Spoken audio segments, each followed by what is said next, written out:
Astronomy में हम लोगों ने आखिरी टॉपिक मून पढ़ा था। मून पढ़ने के बाद एस्ट्रोनॉमी का जो मेन कॉन्सेप्ट है वो पूरा हो चुका है। अब नंबर आता है अप्लाइड एस्ट्रोनॉमी का। अप्लाइड एस्ट्रोनॉमी का मतलब क्या होता है पहले ये समझिए। जैसे हम पृथ्वी के ऊपर रहते हैं लेकिन पृथ्वी को देखा नहीं है, पृथ्वी को देखने के लिए हमें पृथ्वी के बाहर जाना पड़ेगा। आपको याद होगा सोलर सिस्टम में एक टॉपिक आता है planets visible from naked eyes, नग्न आंखों से दृश्य ग्रह। तो वो 5 ग्रह हैं, लेकिन उन 5 ग्रहों में पृथ्वी नहीं आती है।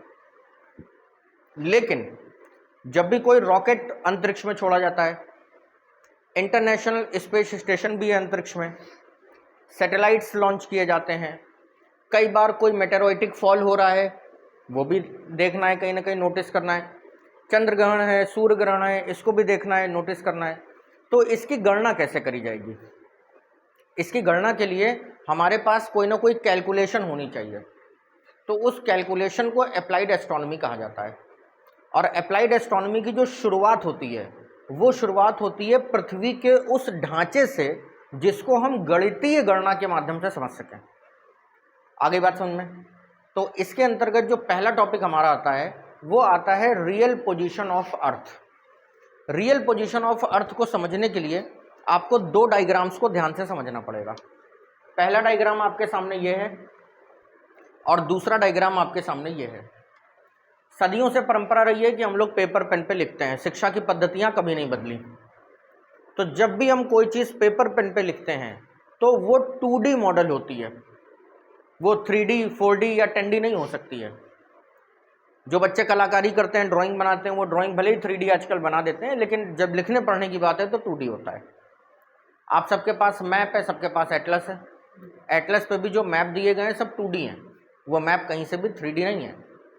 लेकिन 2D मैप को जब हम एटलस के ऊपर देखते हैं और ग्राउंड पे जाकर जब हम उसी लोकेशन को देखते हैं तो क्या 100% सिमिलैरिटीज होती हैं? नहीं, कुछ ना कुछ अंतर आ जाते हैं। तो वही अंतर पृथ्वी को समझने में आ जाते हैं। तो सबसे पहले आप अर्थ का ये डायग्राम देखिए। जब आप पृथ्वी को मैप के ऊपर बनाते हैं तो इस तरीके से पृथ्वी को बनाते हैं। यहाँ पर ये जो लाइन है ये लाइन 0 डिग्री इक्वेटर है। इक्वेटर का मतलब होता है वो रेखा जो अर्थ को इक्वल कर दे, 2 बराबर भागों में बांट दे। इसीलिए हिंदी में इस रेखा को भूमध्य रेखा कहा जाता है। भू का मतलब पृथ्वी, मध्य का मतलब बीचों बीच। तो पृथ्वी के बीचों बीच खींची गई ये रेखा है। इस रेखा को द ग्रेट सर्किल भी कहा जाता है और सूर्य का प्रकाश इस रेखा के ऊपर लंबवत पड़ता है। यही कारण है कि इस रेखा के ऊपर सर्वाधिक गर्मी भी होती है। साल के ज़्यादातर महीने यहाँ पर गर्मी का ही मौसम रहता है। अब इसी रेखा से ऊपर और नीचे की तरफ जब हम लोग चलते हैं तो 23.5 डिग्री नॉर्थ पर हमको अगली रेखा मिलती है जिसको कहा जाता है कर्क रेखा, ट्रॉपिक ऑफ कैंसर। जब सूर्य दक्षिणावर्त होता है तो उस समय कर्क रेखा पर लंबवत चमकता है, जिसको हम लोग धर्म और आध्यात्म की भाषा में कहते हैं दक्षिणायन। जब दक्षिणायन होता है यानी कि सूर्य का मुंह जब दक्षिण दिशा में हो जाता है तो उसको दक्षिणायन बोलते हैं। और दक्षिणायन की स्थिति में सारे शुभ कार्य बंद हो जाते हैं। तो ये जो दक्षिणायन की स्थिति है इसका वैज्ञानिकों ने जो पता लगाया वो ये लगाया कि जब सूर्य कर्क रेखा पर लंबवत चमकता है यानी कि 21 जून के दिन, तो उस दिन से दक्षिणायन हो जाता है, सारे शुभ कार्य बंद हो जाते हैं। और इस रेखा के ऊपर सूर्य कभी नहीं जाता। इस रेखा के ऊपर सूर्य का प्रकाश पहुंचता है लेकिन सूर्य नहीं पहुंचता है।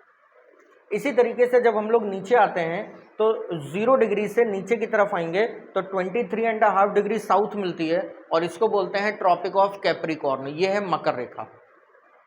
मकर रेखा पे जब सूर्य लंबवत चमकेगा तब इसको कहते हैं उत्तरायण। उत्तरायण का मतलब सूर्य का मुख उत्तर की तरफ हो जाना। और ये घटना होती है 22 दिसंबर के दिन। इसीलिए 22 दिसंबर को जब ट्रॉपिक ऑफ कैप्रिकॉर्न पर सूर्य लंबवत चमकता है तो ऑस्ट्रेलिया में भीषण गर्मी होती है। और क्रिसमस का त्यौहार ऑस्ट्रेलिया में गर्मी के मौसम में मनाया जाता है। ये क्वेश्चन कई बार पूछा गया है। जब सूर्य उत्तरायण होगा तो इंडिया में यानी कि हमारे देश में शुभ कार्य प्रारंभ हो जाएंगे। इसीलिए आप लोग देखते हैं कि 22 दिसंबर के बाद और फिर जब मकर संक्रांति होती है, सूर्य का मकर राशि में प्रवेश होता है, तो उसके बाद शुभ कार्यों का प्रारंभ हो जाता है।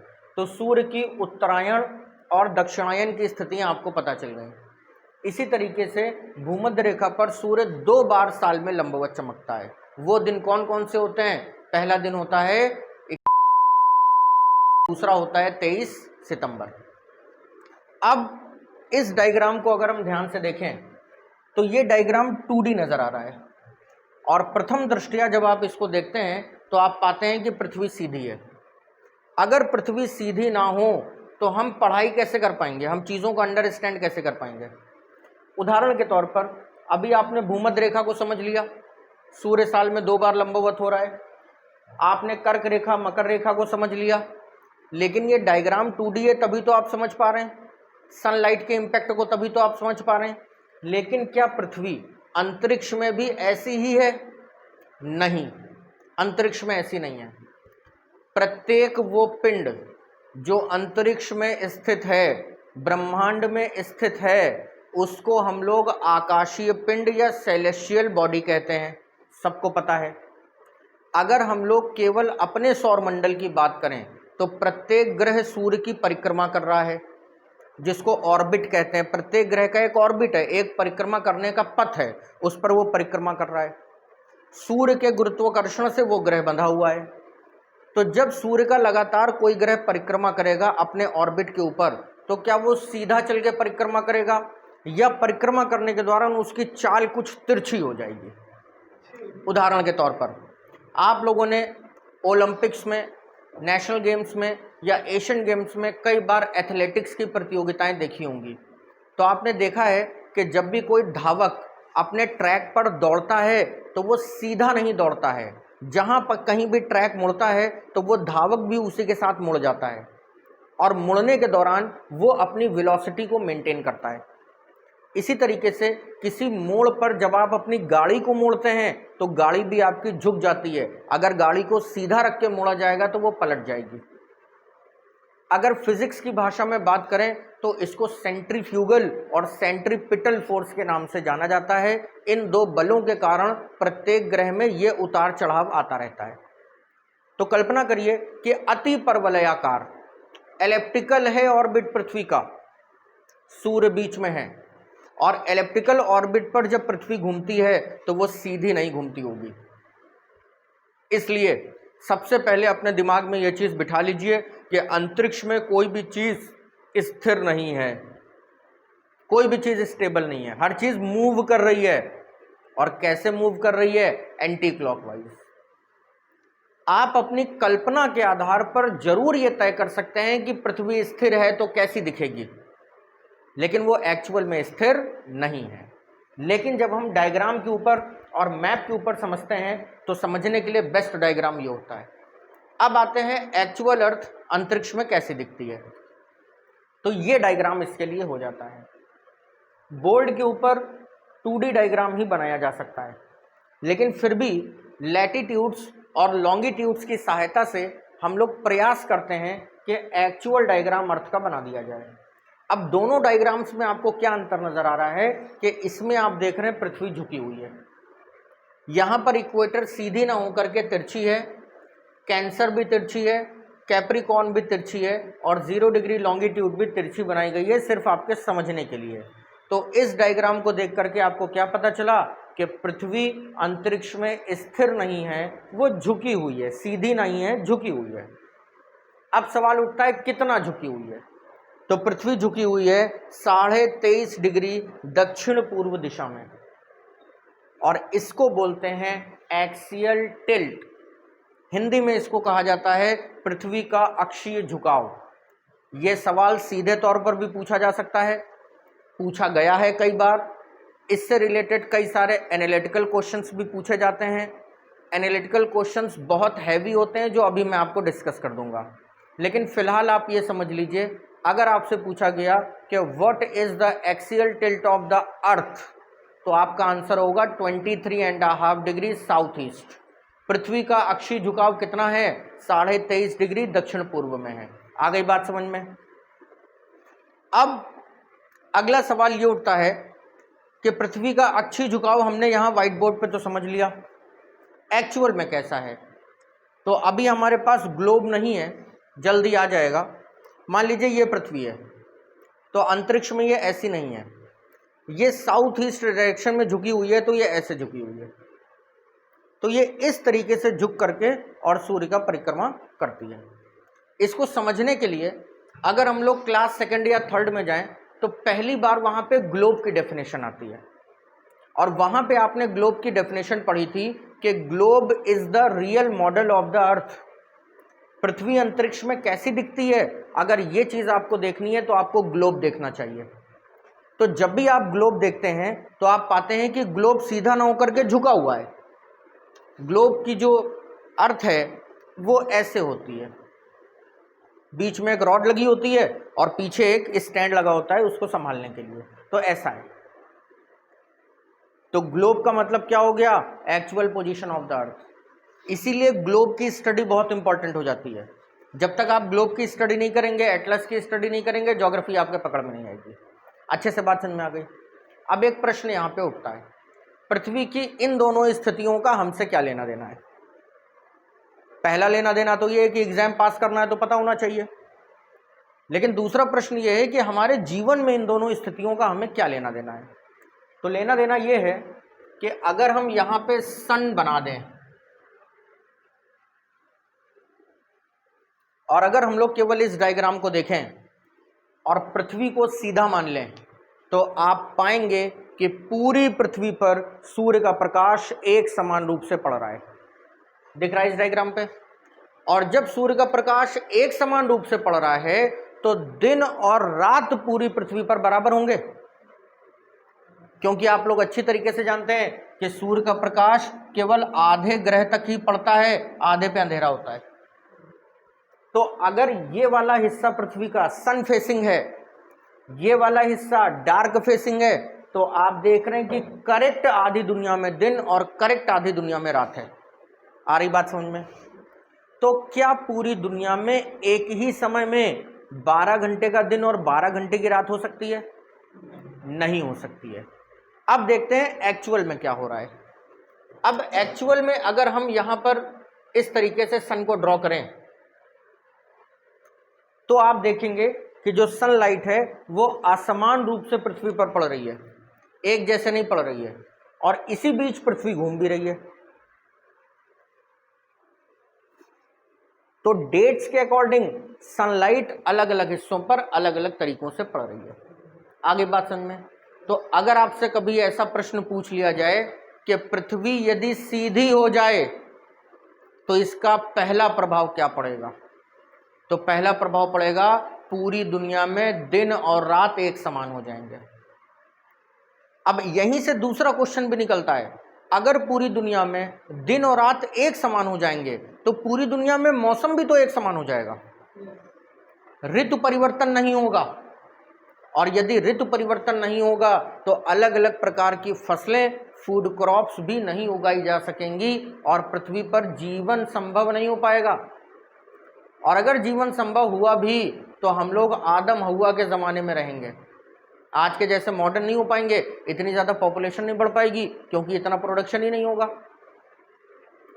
तो पॉइंट्स बहुत छोटे छोटे से होते हैं, लेकिन जब आप इनको समझने बैठते हैं तो इनके मायने बहुत बड़े होते हैं। अच्छी तरीके से बात समझ में आ गई। तो पहला टॉपिक यहाँ पर समाप्त होता है जिसका नाम था actual position of the earth, पृथ्वी की अंतरिक्ष में वास्तविक स्थिति। अर्थ टिल्ट है, झुकी हुई है, अक्षीय झुकाव 23.5 डिग्री है, दिशा है दक्षिण पूर्व। अच्छी तरीके से बात समझ में आ गई। डायग्राम बना लीजिए। अब अगला पॉइंट है यहाँ पर सीजन्स ऑफ द अर्थ, पृथ्वी पर ऋतुएं। अभी हम लोगों ने डिस्कस किया कि अगर पृथ्वी सीधी हो जाए अंतरिक्ष में तो अलग अलग मौसम नहीं होंगे, पूरी पृथ्वी पर एक जैसा मौसम होगा और दिन और रात भी एक समान होंगे। तो कुदरत ने ये व्यवस्था बनाई ही नहीं, क्योंकि जीवन को कहीं ना कहीं आना ही था। सृजन को कोई रोक नहीं सकता, मृत्यु को कोई टाल नहीं सकता, ऐसा आपको पता है। तो ये डायग्राम जो अब आपके सामने है ये आपको समझाने का प्रयास करेगा कि पृथ्वी पर अलग अलग ऋतुएं किस प्रकार से होती हैं। अभी तक हम लोगों ने सीखा कि पृथ्वी का एक्सियल टिल्ट 23.5 डिग्री है। तो कल्पना करिए कि बीच में सूर्य है और दीर्घ वृत्ताकार पथ पर, एलिप्टिकल रूट पर पृथ्वी सूर्य का चक्कर लगा रही है। तो इस तरीके से झुकी हुई ही तो चक्कर लगाएगी। घूम कैसे रही है? Anti clockwise. तो अभी पृथ्वी इस तरीके से है फिर ये पीछे ऐसे ही घूमेगी और कभी ना कभी यहाँ आ जाएगी, फिर ये इस तरीके से घूमते घूमते यहाँ आएगी और कभी ना कभी घूमते घूमते इस तरीके से आ जाएगी यहाँ पर। ठीक है, तो चक्कर कैसे लग रहा है? इस तरीके से पृथ्वी सूर्य का चक्कर लगा रही है और अपने अक्षीय झुकाव के साथ लगा रही है। इतनी बात सबको समझ में आ गई। पृथ्वी सूर्य का चक्कर 365.22 डेज में लगाती है, मोटे तौर पर 365 दिन, यानी कि एक साल। एक साल में पृथ्वी सूर्य का चक्कर लगा लेती है। तो अब कल्पना करिए कि पृथ्वी जब यहाँ पर है और मान लेते हैं कि यहाँ से परिक्रमा अर्थ ने शुरू करी, तो यहाँ से यहाँ पीछे तक आने में कितना समय लगेगा? 3 महीनों का समय लगेगा, क्योंकि एक पूरे गोले को 4 हिस्सों में बांट दें तो एक क्वार्टर चक्कर लगाने में 3 महीने का समय लगेगा। फिर दोबारा पृथ्वी यहाँ आने में कितना समय लेगी? 3 महीने, यानी कि टोटल हो गए 6 महीने। उसके बाद फिर अर्थ यहाँ पर आएगी 3 महीने में और फिर अर्थ यहाँ पर आएगी 3 महीने में। तो इस तरीके से 1 वर्ष पूरा हो जाएगा। यहाँ से यहाँ आने में कितना समय लगा? 6 महीने। और वापस यहाँ से यहाँ आने में कितना समय लगा? 6 महीने। लेकिन हम लोग पृथ्वी की 4 नहीं, केवल 2 स्थितियों की चर्चा कर रहे हैं और ये दोनों स्थितियां आपके सामने बनी हुई हैं। अब पहले आप इस स्थिति को देखिए।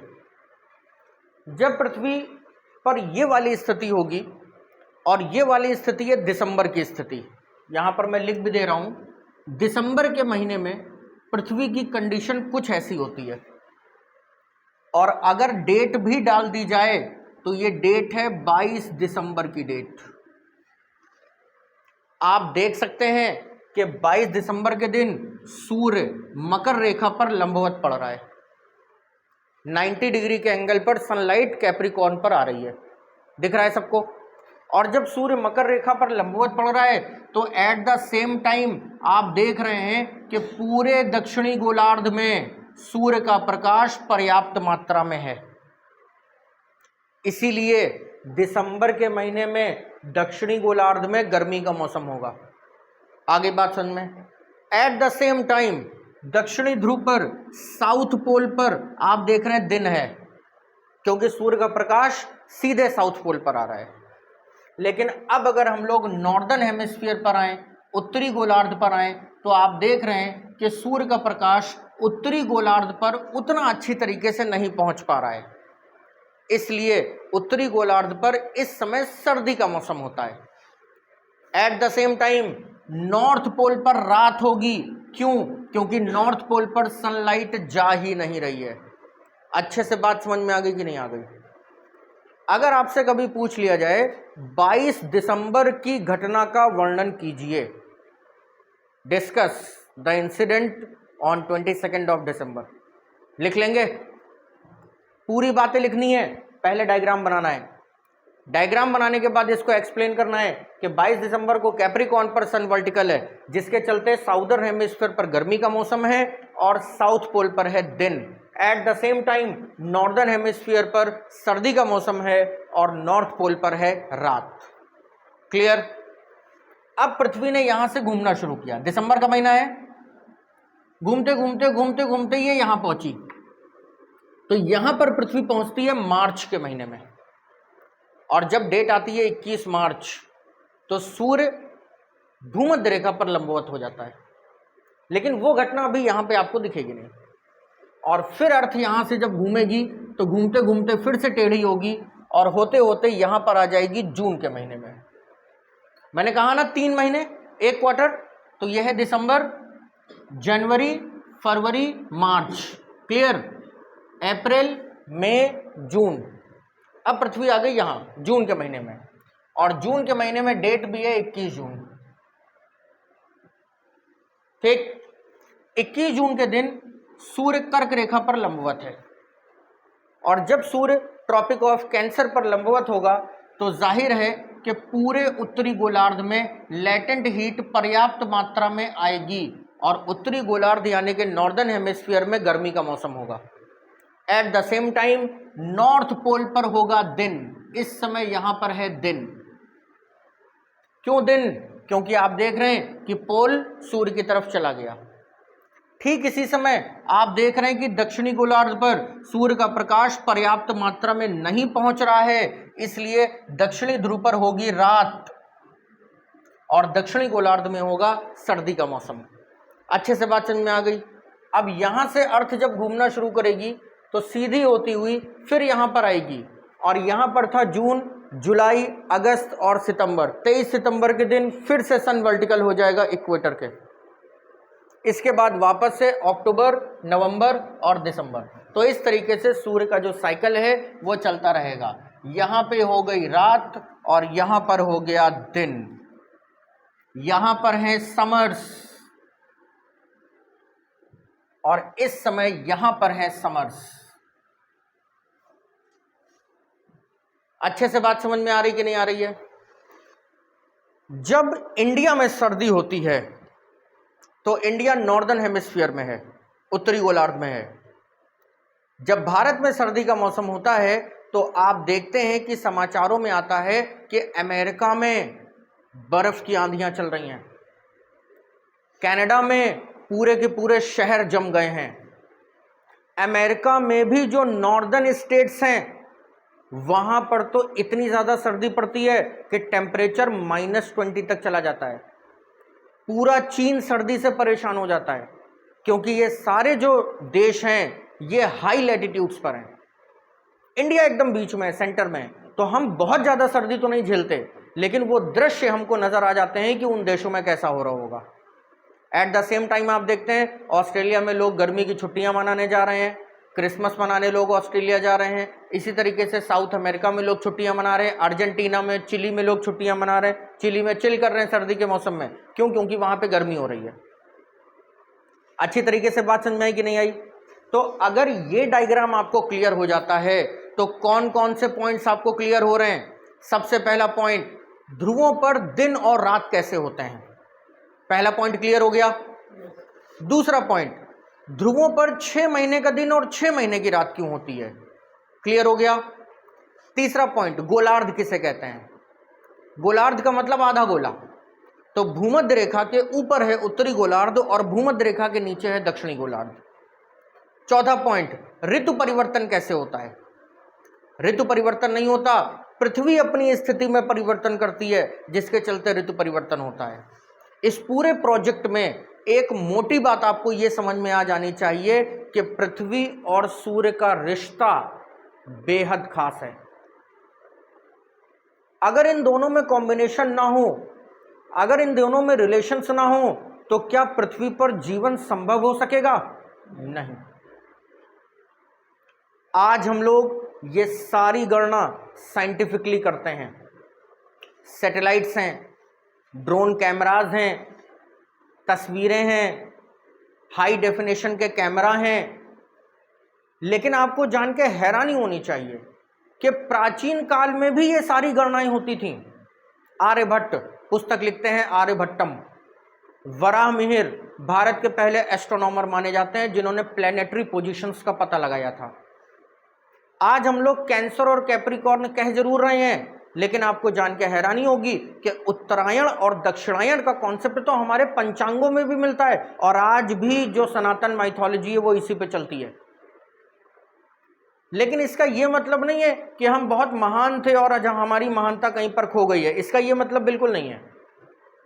अब वही चीजें साइंटिफिक हो गई हैं, जो पहले जिन चीजों को धर्म कहा जाता था वही चीजें विज्ञान हो गई हैं। तो हमें वैज्ञानिक आधार पर भी चीजों को समझना है, हमें धार्मिक दृष्टिकोण से भी चीजों को समझना है। एक और खास बात,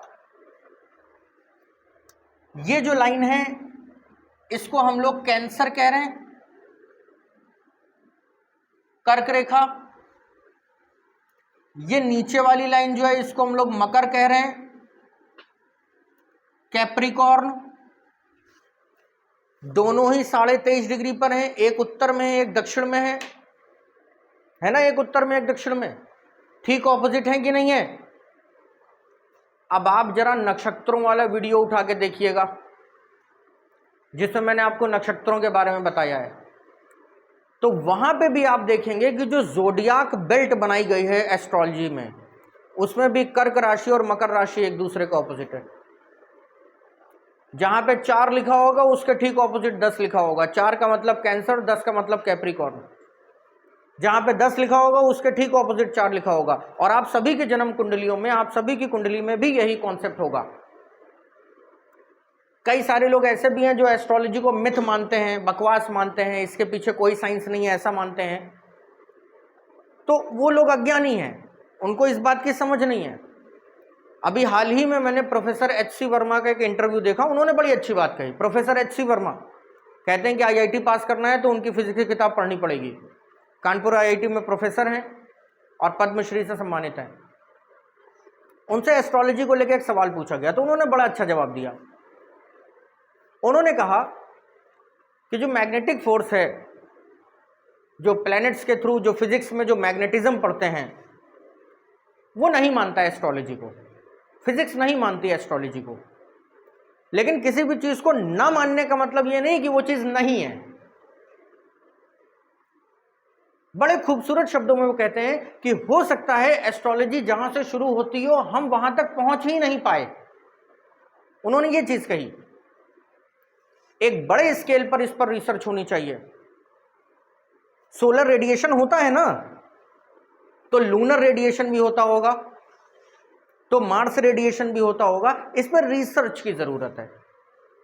और मैं खुद साइंटिफिक अप्रोच रखने वाला व्यक्ति हूं, मैं भी आंख बंद करके किसी पे विश्वास नहीं करता। इसीलिए मैं आपसे कहता हूं कि जब हम लोग इस प्रकार से स्टडी करने लगते हैं तब हमारी सोच का दायरा बढ़ने लगता है और हम चीजों पे विश्वास करने लग जाते हैं। आ रही बात अच्छे से समझ में? तो देखिए, इतना छोटा सा प्रोजेक्ट है लेकिन कितनी सारी बातें आपको समझा देता है। क्लियर है? इसको अच्छी तरीके से नोट कर लीजिए। किसी भी प्रकार का कोई डाउट है तो मुझे बता दीजिए।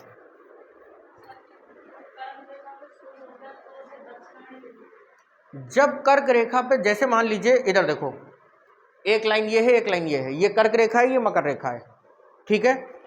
और एक बच्चे रेस कर रहे हैं, इस लाइन को छू के भागना है, फिर इस लाइन को छूना है। तो जब हम इस लाइन को छू के भागेंगे तो मुंह उधर होगा ना, तो ये कर्क रेखा है। दिन है 21 जून, सूर्य ने इसको टच किया, टच करने के बाद अब उधर भाग रहा है, तो मुंह किधर हो गया? दक्षिण की तरफ हो गया, तो दक्षिणायन कहेंगे। और जब वो मकर रेखा को छू के भागेगा 22 दिसंबर को, तो उधर देखेगा ना, उधर भागेगा, तो उत्तरायण हो गया। लेकिन हम लोग 22 दिसंबर को उत्तरायण नहीं मानते, हम लोग उत्तरायण मानते हैं 21 मार्च को, क्योंकि 21 मार्च को सूर्य विषुवत रेखा को यानी कि भूमध्य रेखा को पार कर जाता है। जब भारत में होली का त्यौहार हो जाता है तब उत्तरायण होता है। होली के बाद से ही तो शुभ कार्य प्रारंभ होते हैं, तो तब उत्तरायण होता है। बना लीजिए डायग्राम।